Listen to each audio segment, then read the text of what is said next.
السلام عليكم، صباح الخير. طبعا في انباء بتتكلم ان في حد مسؤول من نادي الزمالك بيتكلم مع محمد شريف.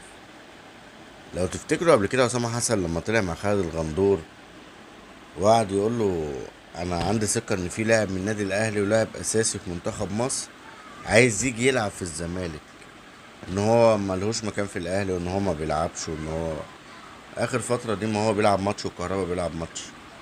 انا مش شايف ان النادي الاهلي مؤثر معاه. طبعا لما النادي الاهلي كابتن سيد عبد الحفيظ قعد مع محمد شريف واتكلم معاه، قالوا ان كل الحاجات دي اصلا مش موجوده وكل ده اصلا كده.